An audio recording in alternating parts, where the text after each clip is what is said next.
Olá, dando sequência em nossa atividade aqui nas nossas aulas de física.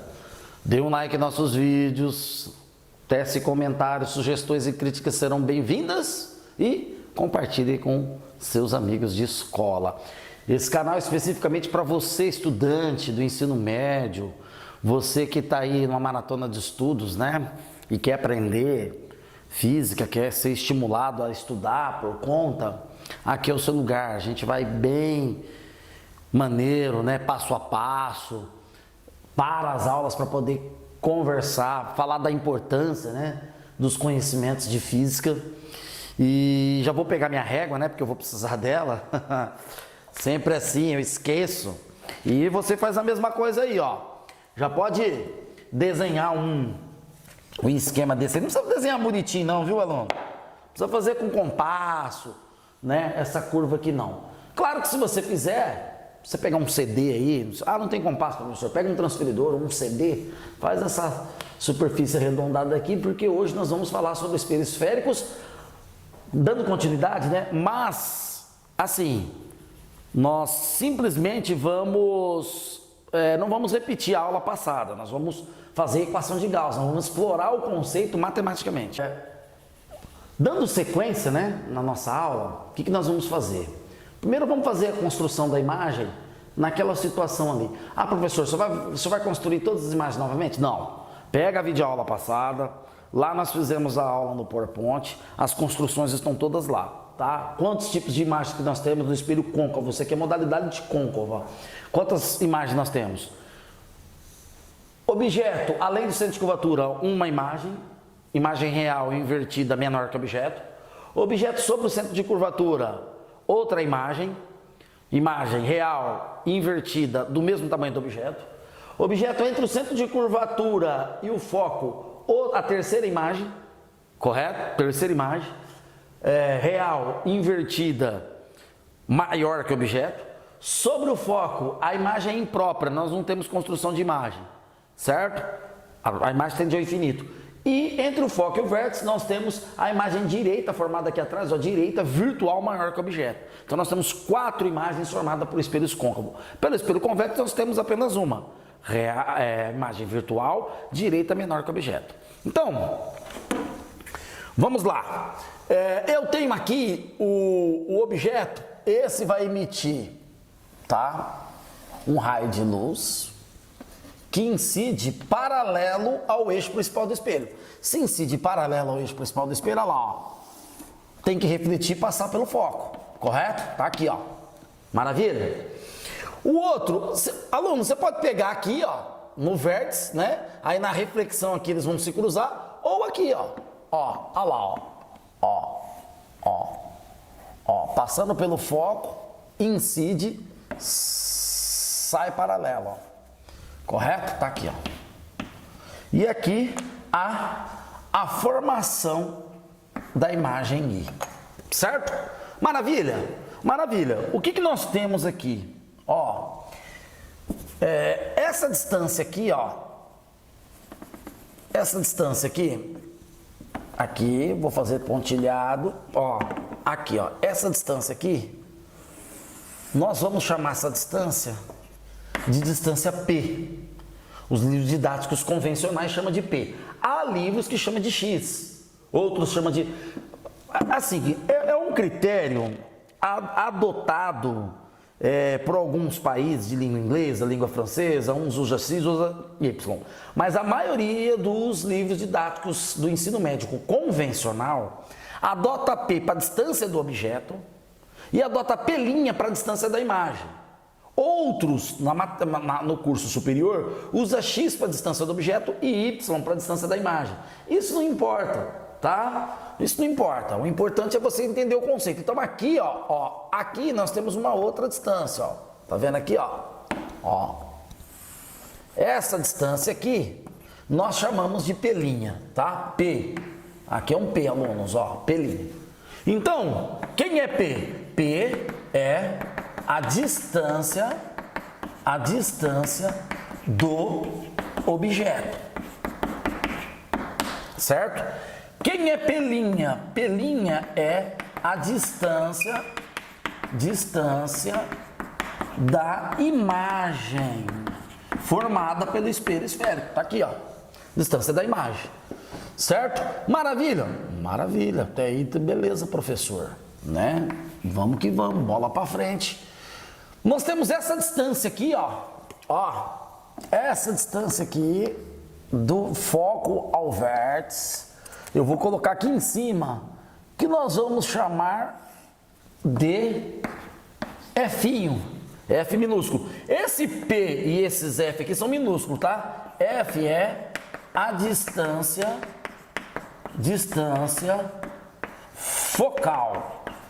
focal do espelho. Maravilha. Distância focal do espelho. Ô, professor, legal, bacana. Alunos, vocês já sabem, né? Ó, não preciso falar, na outra nós falamos. C, centro de curvatura, F é o foco e V, o vértice do espelho. A equação de Gauss, ela é dada por 1 sobre F igual a 1 sobre P mais 1 sobre P'. Ó. Essa aqui é a famosa equação de Gauss, assim, ó, com 2 S aqui, ó. Conta a lenda, né, que é aquela fórmula da soma da PA que nós estudamos aqui no curso de matemática, que Gauss fez aquilo com 5 anos, que ele era um menino superdotado, matemático pródigo, e aí a professora deu lá para ele somar lá uma quantia de 1 até 500, né, enquanto os alunos estavam fazendo contas mirabolantes, ele foi lá em 2 minutos resolveu, né, colocando a velha equação da soma da PA. Duvido que um garoto de 5 anos, naquela época, conseguiria fazer um feito desse. Tá certo que pode ser superdotado, mas ele teria que saber ler corretamente, escrever corretamente. A gente tem alunos pródigos assim? Tem. É que depois que a pessoa fica famosa, tudo que se fala sobre ela vira verdade, né? Pode ver para você ver. Enquanto ela não tem fama, todo mundo duvida. Ela fala uma coisa, todo mundo contesta. Ela fala, aí depois que fica famoso, ou aí ela conta várias mentiras para validar a fama, o povo não acredita. A questão é que tanta pessoa que não tem fama, como ela é famosa, o talento é o mesmo. O Pelé, se ele não tivesse se tornado o astro do futebol, a habilidade de jogar futebol dele seria a mesma. Quantos Pelé nós não tivemos na vida que jogou bola pra caramba e não conseguiu chegar no hall da fama? A diferença é que o Pelé conseguiu chegar, mas a habilidade de jogar futebol seria a mesma coisa se ele não tivesse fama. É claro que se ele vira famoso, ele vai para um time profissional, ele tem mais recurso para treinar mais e se tornar um atleta de uma performance maior, mas a habilidade é a mesma. Tá certo? Antes e depois da fama. Então vamos lá. Voltando aqui, né, na equação de Gauss. Olha só, alunos. Se o F for maior que 0, o que que nós temos? Nós temos um espelho, opa, eu apagando a luz camosa, côncavo. F positivo, espelho côncavo. F negativo, o espelho é convexo, tá? Espelho convexo, maravilha, tá aí. F negativo, espelho côncavo. F positivo, espelho côncavo. F negativo, espelho convexo. Pelinha, positivo. Nós temos a imagem é real. Se nós tivermos um pelinha negativo, a imagem é virtual. Alunos, a imagem virtual é aquela que é produzida por prolongamentos de raios, tá? Então a gente tem que fazer o prolongamento ali para a imagem ser produzida. No caso, nós temos 2 imagens virtuais, né, nos espelhos, tanto côncavo como convexo, espelho esférico. Nós temos uma no espelho côncavo, que ela é direita maior que o objeto, e nós temos uma no espelho côncavo, né, que é direita maior que o objeto, e nós temos uma no espelho convexo, que é direita menor que o objeto, tá? Imagem virtual. Maravilha, essa é a equação principal, equação de Gauss, né, sendo as distâncias da imagem em relação à distância do objeto, distância da imagem e a distância focal. Bom, aí nós temos o termo A, que é conhecido como aumento linear transversal da imagem. Como assim, professor? O que é isso, aumento linear transversal da imagem, professor? Eu vou colocar um objeto na frente de um espelho esférico, ele vai formar uma imagem. Falei para vocês na aula passada que quando eu estou diante de um espelho plano, o tamanho da imagem é igual ao tamanho do objeto. O espelho plano reflete nitidamente a imagem do objeto, só que é antiomorfo, né? Levanto a mão direita, a minha imagem levanta a mão esquerda. Eu tenho uma coisa escrito na minha camisa aqui, física, ela aparece no espelho escrito ao contrário. Enantiomorfismo chama isso. Então, se eu tenho 1,70 m, a minha imagem vai ter 1,70 m no espelho plano. No espelho convexo, nós usamos os espelhos convexos, espelhos esféricos, né? Melhor, para poder fazer uma alteração no tamanho da imagem ou no tamanho no tamanho da paisagem. Então, os retrovisores de carro é bem isso, né? Quando eu olho no retrovisor de dentro interno, ele aumenta o tamanho do objeto que está atrás, no caso do carro, né? Para a gente poder ter noção de distância. Ele aumenta o tamanho do objeto e diminui o tamanho da paisagem. Então o objeto fica grande, ele fica aumentado. Provavelmente a gente está falando de um espelho côncavo com imagem virtual, né? Porque a imagem não é invertida. Eu vejo o carro atrás de mim, ela não vira de ponta cabeça. Então é aquela imagem virtual do espelho côncavo aumentado. Quando eu olho nos retrovisores laterais, certo? Eu vejo o tamanho, a estrada sendo ampliada, o horizonte sendo ampliado e o carro que está vindo na lateral, ele está diminuindo o tamanho. Por quê? Que é para eu ter noção de espaço e ultrapassagem, certo? Provavelmente se trata de um espelho convexo, porque ele diminui o tamanho do objeto para eu ter maior noção da paisagem, do espaço da pista, né? Da faixa, da questão, na hora de fazer uma ultrapassagem. Então, os espelhos esféricos, né, eles têm a propriedade de aumentar ou diminuir a imagem. Lembra que quando eu coloco o objeto entre o centro e o foco de curvatura, a imagem parece invertida maior que o objeto. Então, quantas vezes é esse tamanho? Se aumenta 2 vezes, se aumenta 3 vezes, né? Então, olhando aqui, ó, aumento linear transversal da imagem, tá? Deixa eu fazer esse desenho mais bonito, pagando a lousa com a mão, professor Lambert. Aumento linear da imagem. Imagina que você vai calcular um aumento linear, é tudo matemática aqui, tá? Agora é a parte matemática da coisa. Ah, outro detalhe. Alunos, primeiro teoria. Por isso que eu dei com slide a construção das imagens, para você saber o que é uma imagem real, o que é uma imagem virtual, o que é uma imagem direita, o que é uma imagem invertida, certo? O raio de curvatura. Tudo isso, primeiro você tem que entender, depois nós vamos para matemática, depois nós vamos para as continhas. Isso aqui que eu estou falando é matemática, é cálculo, não tem nada a ver com física. Tem a ver, perdão, um pouco esse professor de física, vamos bater. Tem a ver com física porque a gente tem que calcular medidas e tal, mas o que é física? Física é os estudos dos fenômenos da natureza. A gente pega os fenômenos da natureza e faz um estudo de ocorrência. E dentro desses estudos de ocorrência, a gente explora esses fenômenos matematicamente. O que nós estamos fazendo aqui é matematicamente. Isso aqui é mais matemática do que física. Os físicos, eles dão nome aos bois, os matemáticos que vêm e calculam as coisas. É assim que funciona. Então, aqui, o que acontece? Vai pensar que professor de física precisa saber tudo de matemática, não, viu? Ele precisa saber algumas coisas assim, né? MMC, fazer algumas continhas, mas um bom físico não requer conhecimento astronômico de matemática, não, tá? Não confunda as coisas. Então, esse aumento linear, se ele der meio, por exemplo, você pega um aumento linear lá igual a meio, o que significa isso? Que a imagem é metade do objeto. Aí você pega um aumento linear lá, deu 2. Significa que a imagem é o dobro do objeto, ela cresceu. Entendeu? Ah, você pega um aumento linear lá, deu 1,5. Ela é um tamanho e meio do objeto. Entenderam? Isso é aumento linear transversal. Ô, professor, bem bacana. E como é que eu que eu calculo o aumento linear transversal? Aumento linear transversal é I sobre O. O que é I? I é o tamanho, ó, tamanho, a legenda, da imagem.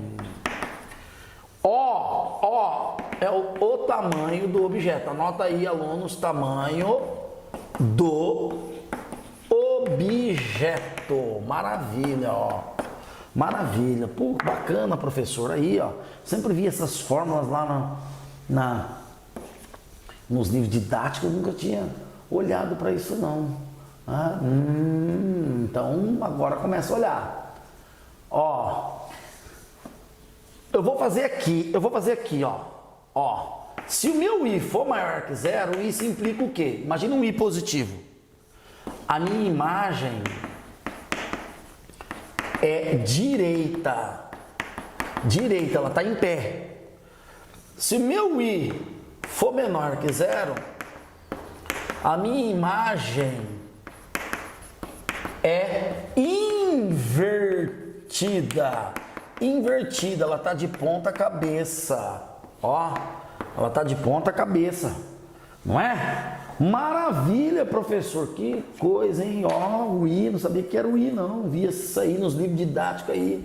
Então, isso aqui é o O. Certo? Fazer ele diferente desse O aqui para você não confundir. Entenderam, alunos, isso aí?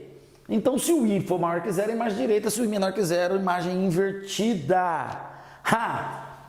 Eu posso calcular o aumento de um outro jeito também, tá? Menos P' sobre P é o outro jeito de eu calcular o aumento linear. Tem uma outra fórmula com foco.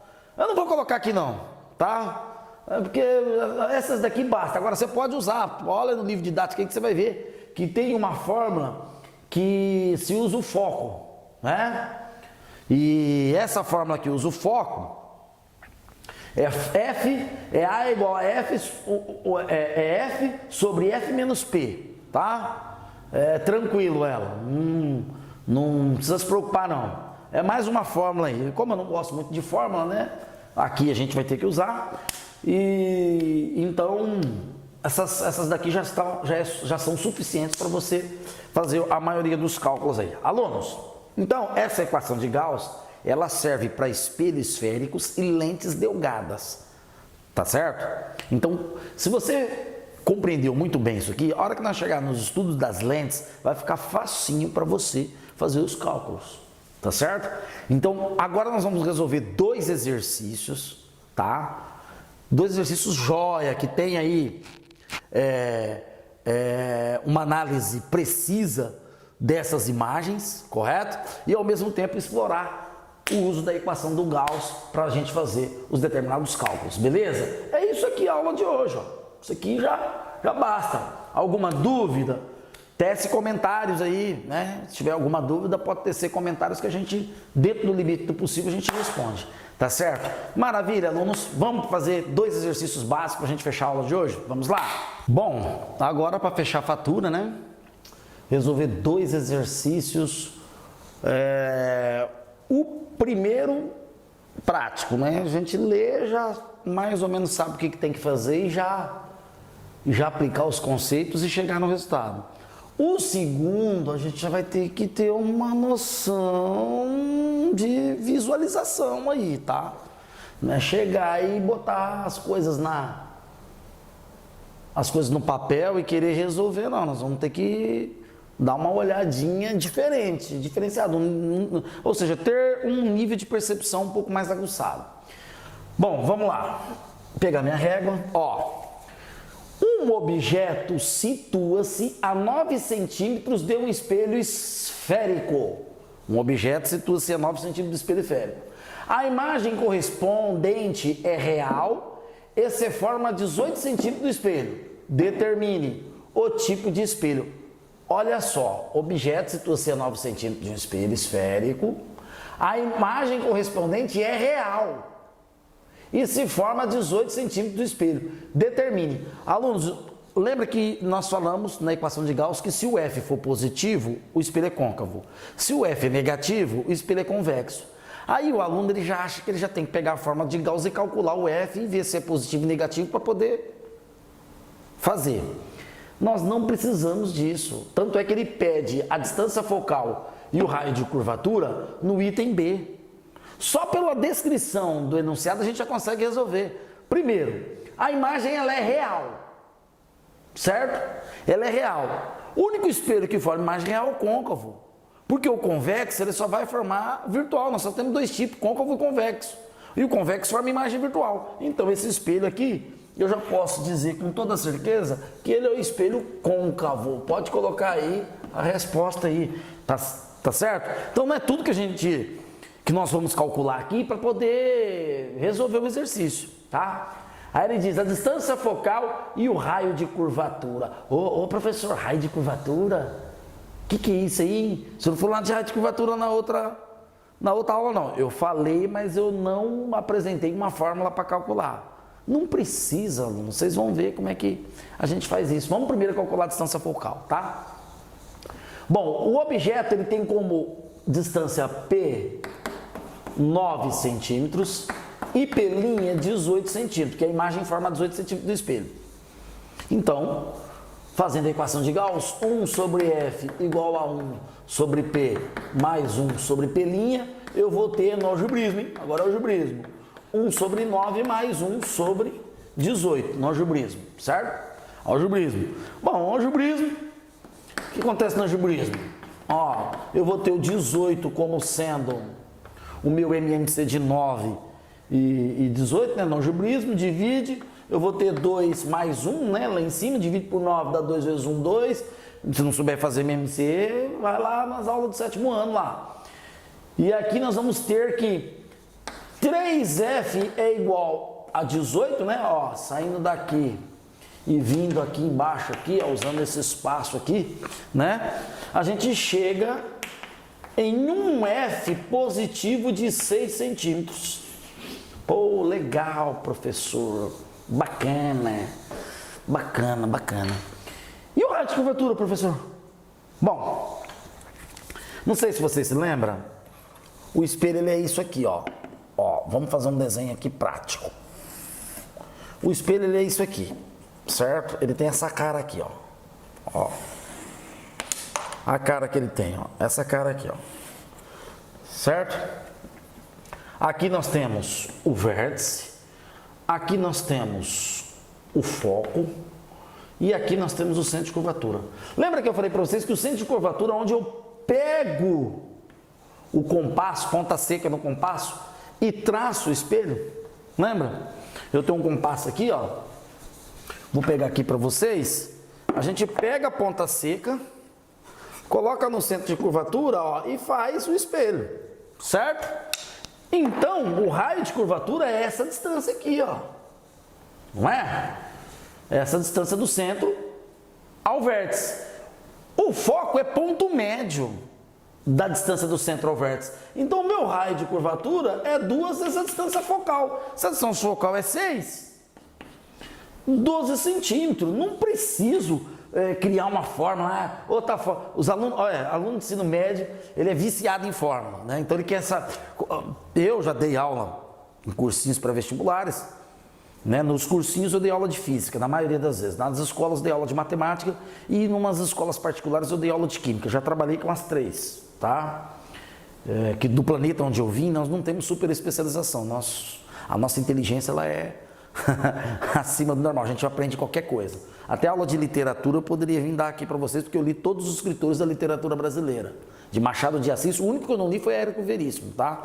Mas de Machado de Assis a Graciliano Ramos, João Cabral de Melo Neto com Morte e Vida Severina, pode colocar aí que eu já li. Sermão do Bom Ladrão do Padre Antônio Vieira. O que eu quero dizer para você é o seguinte, que inteligência não é acúmulo de informação, e sim competência para ação, tá? Então o aluno, ele é viciado em fórmula. Então eu dando aula de física nos cursinhos por aí, qual que é a fórmula, professor? Eu estou explicando a teoria, mostrando como é que funciona. E a fórmula, professor? Que fórmula que eu uso? Quando eu chego numa sala de aula, eu aplico um exercício, o aluno ele já pergunta, que fórmula que eu uso para usar isso? Pronto. Para resolver isso, pronto. Ele não quer pensar. Ele não quer enxergar o fenômeno, ele não quer enxergar as coisas. Eu não precisava de uma fórmula para fazer isso, né? Aí o que o aluno faz? Ele vai lá, então a fórmula para calcular a raio de curvatura é essa. Ele decora isso como uma fórmula. E ele esquece que se ele analisar que o raio de curvatura é a distância do centro ao foco, que é onde eu boto a ponta seca no compasso e faço a circunferência, e que o foco é ponto médio, ele não precisa de escrever isso aí. Porque se ele decora isso aqui, o que vai acontecer? Na hora que ele estiver resolvendo uma pergunta, o raio de curvatura, ele fica, ai, que fórmula que é mesma do raio de curvatura, e esquece de analisar. Aluno, quando você analisa, né, toda a situação, você consegue muito mais resultados do que decorar com fórmulas, decorar continhas, entendeu? O próximo exercício aqui, ó, vai servir para você entender o que eu quero passar para você, tá certo? Para você entender sobre essa reflexão aqui que nós estamos tendo, tá? Então vamos lá.